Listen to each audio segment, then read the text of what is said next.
To see you, sir, Major Capers, General Boomer, and so many of our nation's true heroes. And that word gets thrown around quite a bit. But if you read Major Capers' citation, that is heroism. It's an honor to be here today as we recognize two iconic Marines. And that word iconic is chosen for a reason. Their names now are added alongside the most revered warriors in our nation's history. Mr. Secretary, it's an honor to join you as we mark this historic occasion. Thank you for your leadership and your continued support of America's Marines. Thank you also to Ambassador Waltz and former Ambassador Britton for your presence today and for your service to our nation, both in and out of uniform. Thank you to Representatives Griffin and Representative Norman for playing a central role in making today a reality. It is an honor to have you with us. Welcome to General Kane, our Chairman of the Joint Chiefs of Staff. I'd also like to thank the Medal of Honor recipients who are here today. Again, rarefied air, rarefied air.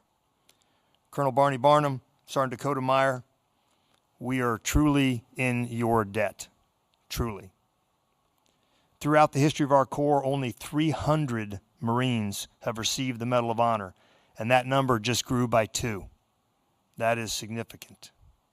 Yesterday, I had the privilege of attending a ceremony decades in the making, where our president awarded the Medal of Honor to Major James Capers, Jr., and posthumously to Colonel John Ripley. Major Capers, we're proud to call you one of our own. I speak for all Marines when I say congratulations. And those congratulations are heartfelt by every PFC, every private, up through the commandant. Congratulations, sir.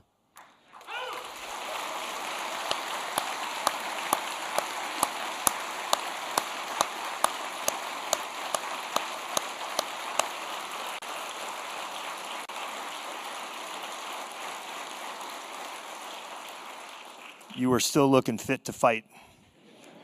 We may recall you. To Tom and the Ripley family, thank you for joining us and for continuing to honor the legacy of Colonel John Ripley. Today we have the distinct honor of inducting both of these legendary Marines into the Pentagon's Hall of Heroes. Their actions in Vietnam earned them a place alongside every other Medal of Honor recipient. But their stories did not begin on the battlefield. They began at home. Long before Major Capers and Colonel Ripley earned the title Marine, their families helped shape the men they would become. For Major Capers, it was his family of sharecroppers, whose example of hard work and resilience helped forge his unshakable will, an unbreakable will. For Colonel Ripley, it was his parents, whose strength during the Great Depression taught him perseverance and determination. The Capers and Ripley households remind us that families are the bedrock of our institution. They instill America's sons and daughters with the values they need to fight and win our nation's battles. Today's inductees lived those values throughout their long and illustrious careers, and especially in the crucible of their most demanding operations. In April of 1967, near Phu Loc, Vietnam, a newly commissioned Second Lieutenant Capers and his 9-man element, Team Broad-Minded, found themselves cut off and surrounded by a massive enemy force. Despite sustaining multiple devastating wounds, Lieutenant Capers refused to falter. Bleeding heavily, he continued to lead while directing precise artillery fire onto the advancing enemy, shattering their onslaught. As helicopters descended into the chaos, he demanded that his wounded Marines be boarded first, refusing rescue until every last survivor was flown to safety. I mean, who does that? Who does that? Major Capers did that. And now he's with us today. 5 years later, in the fury of the 1972 Easter Offensive, Captain John Ripley faced a challenge just as harrowing. While advising South Vietnamese Marines, he was charged with a monumental task: destroy the Dong Ha Bridge to halt a massive North Vietnamese advance. Dangling 50 feet over a churning river, Colonel Ripley, then Captain Ripley, hauled hundreds of pounds of explosives hand over hand beneath the bridge. I mean, think about that. Hundreds of pounds going hand over hand. That's like doing 1,000 pull-ups. And he kept going while he was braving a torrential hail of enemy fire, all designated trying to kill him, all trying to kill one man dangling below a bridge.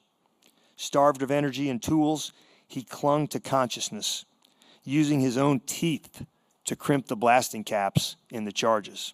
And think about that, using his own teeth to crimp the blasting caps. After 3 agonizing hours, he detonated the charges, bringing the enemy offensive to a dead stop. For heroism that transcended the limits of human endurance, Major Capers and Colonel Ripley have been bestowed our nation's highest military honor. As we recognize their actions, it is important to remember that no Marine fights alone. Today, we honor the Marines of Team Broad-Minded, every one of them wounded alongside 2nd Lieutenant Capers, every one of them wounded. We honor General Walt Boomer and Colonel Jerry Turley for their actions, along with the South Vietnamese Marines who held the line at Dong Ha while Captain Ripley prepared the bridge for demolition. Just like the families who helped shape them, those who fought beside them are an important part of their story. And just as their stories do not start in Vietnam, they do not end there. Both have left an indelible mark on our institution, on your Marine Corps, setting the example worthy of emulation and inspiring generations of Marines. Major Capers forged his hard-fought combat lessons into tactics we still use to fight and win today. Colonel Ripley, though no longer with us, continues to serve as an example of the outsized effect a single determined Marine can have on the battlefield. Simply put, they are the standard we all strive to emulate, although we always fall short of your standard that you set. Their actions in Vietnam will echo in eternity, helping to ensure the United States Marine Corps remains the most feared and trusted fighting force on the face of this planet. As we reflect on their legacy, we honor those who played a central role in their stories. To the Marines of Team Broad-Minded and to those who served closely with Colonel Ripley, thank you for your service and your many sacrifices. To Major Capers, congratulations on this well-deserved recognition. Thank you for your faithful and honorable service to our nation, to our Corps, and to your fellow Marines. To the Ripley family, thank you for your unwavering support and for the trust you continue to place in us as we carry John's spirit forward. His story, along with Major Capers, will forever hold an honored place in the legacy of our Corps. We carry that legacy forward with confidence, knowing that we stand on the shoulders of giants, giants like Major Capers and Colonel Ripley. I'm going to get off the stage now so we can get about doing what we came here to do, which is honor 2 great warriors. Thank you. Semper Fidelis.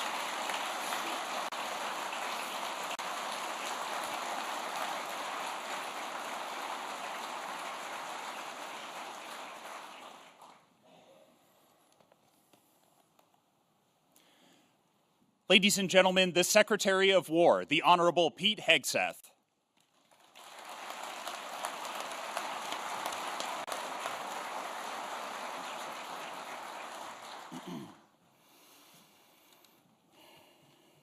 Well, this great morning, we have an opportunity to honor 2 Americans who volunteered in the hellish jungles of Vietnam, a place that strips a man of his dignity if you let it. They never did. Confronting a totalitarian force of atheist communism that sought to strip man of his divine dignity. These Americans heard the screams of agony and saw the brutal reality of a world organized against freedom, and they simply said no. They were Marines. When President Johnson ordered Jim Capers to rescue our POWs, Capers saluted and deployed. He first arrived at one of those awful camps thinking our men would be there, but the enemy had moved them. Capers looked at that place where the communists held and tortured our men, and he said, never again. He declared, this camp will not hold another American Marine or soldier. And so, Jim Capers and his men burned that camp to the ground. In April 1967, Lieutenant Capers went looking for a downed B-57 bomber that crashed into the mountains. But by the time he reached the site, the enemy had already been there. The crewmen were missing.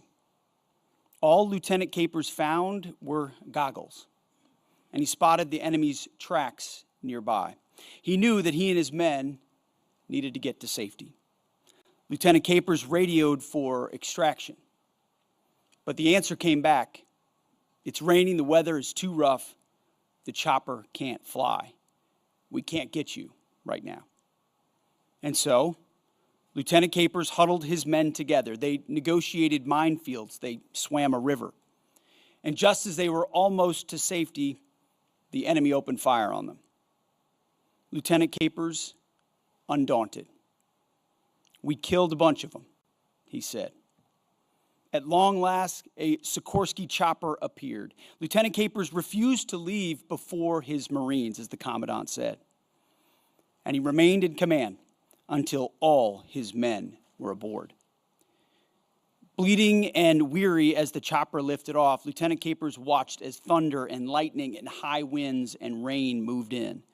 The chopper started to go down. Lieutenant Capers looked up at the night sky and said, I need help. He prayed, God, I need you. Well, the chopper went higher and higher, and finally home to safety. God reached out his mighty hand and kept that chopper going, Jim Capers said. God saved us when we needed to be saved. Later, Captain John Ripley confronted the same enemy. The date was Easter Sunday, 1972. His superiors ordered him to the pivotal Don Ha Bridge with a simple order, stand and die. As Captain Ripley recalled, the only way to stop the enemy was to destroy the bridge. The mission was overwhelming, and at first Captain Ripley had no idea how he was going to carry 500 pounds of explosives there. But he still called the superior and said, I will destroy that bridge. He reached up and grabbed hold of the beam underneath the bridge. And even though the communists had rigged up German steel razor wire to protect it, Captain Ripley began kicking his way through. With his weapons slung over his back and explosives in his webbing, Captain Ripley started hand-walking himself under the bridge and out over the river. Jesus, Mary, get me there, he prayed. He repeated it rhythmically. Jesus, Mary, get me there. Exhausted and starving, Captain Ripley said that suddenly strength came. He swung up and placed the explosives into the I-beams and underneath the bridge. Later, Ripley would say, the enemy was not happy about this. They were trying to get my attention the whole time and had .30 caliber messages coming my way. But as he put it, they were never successful. On that Easter Sunday, Captain Ripley destroyed that bridge. He stopped that enemy. And in those terrible, magnificent moments that we recall here today, the fellow warriors of then Lieutenant Capers and then Captain Ripley bore witness to a truth that no totalitarian ideology can ever suppress. That free man is made in the image of God, all men made in the image of God. And his highest destiny is love, expressed through sacrifice for his fellow man. When the hour of darkness came upon these two Marines, and the wicked were all around them, they did not turn back. They did not look for an easy way out. They prayed. They saw their duty, they went forward, and they found their way out. On the eve of our nation's 250th birthday, we recognize these men this day with that medal. By their decisions and actions in that faraway land during our battle against communism, James Capers Jr. and John Ripley proved that the breed of patriots who stood at Lexington and Concord and on the banks of the Delaware River did not die out. And those kind of patriots still guard us today. To the two Marines we salute today, you carried our flag with honor, and you will wear that medal with pride. You embodied and do embody the Marine ethos. Semper Fidelis, and may God bless our great nation. Thank you, sir.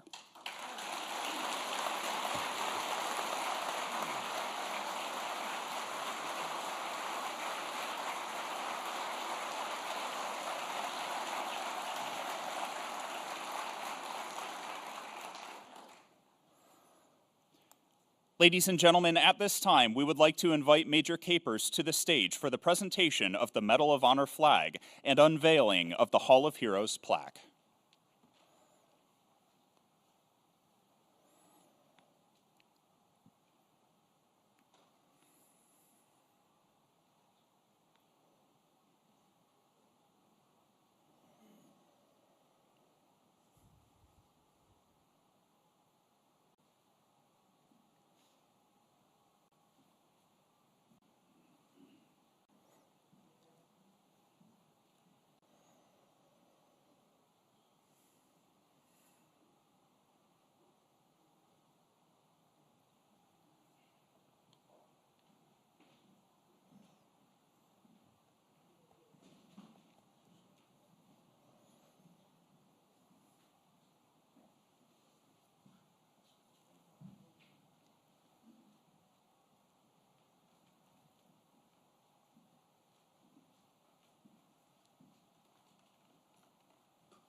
The President of the United States, in the name of the Congress, takes pleasure in presenting the Medal of Honor to Second Lieutenant James Capers, Jr., United States Marine Corps, for service as set forth in the following citation.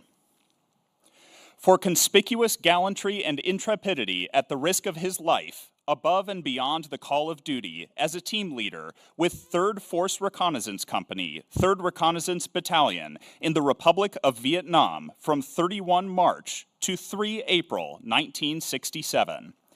Tasked to locate a North Vietnamese regimental base camp southwest of Phu Loc and provide observation for the flank of Company M, 3rd Battalion, 26th Marines, 2nd Lieutenant Capers maneuvered his 9-man team on a 4-day patrol through rugged enemy territory. The team had contact with 20 enemy soldiers on the first day of patrol and 2 additional contacts on the second day, resulting in 1 severely wounded team member. Despite being outnumbered by enemy forces, 2nd Lieutenant Capers relentlessly pursued his vigilant and tenacious adversary and called for fire on an enemy base camp to thwart an impending attack on Company M. On the last day of the patrol, his team was engaged by a numerically superior enemy force with an initial attack from Claymore mines coupled with direct and indirect fire. Despite severe pain and blood loss caused by the multiple fragmentation and gunshot wounds he sustained, 2nd Lieutenant Capers bravely continued to lead his team and maintain the initiative. Even after being administered morphine, he continued to coordinate supporting fires and his team's movements to a helicopter extraction site. While struggling to maintain consciousness and still under enemy attack, Second Lieutenant Capers maintained command of the situation to ensure all of his Marines were evacuated before he, barely able to stand, finally boarded the helicopter. By his bold leadership, undaunted courage, and complete dedication to duty, Second Lieutenant Capers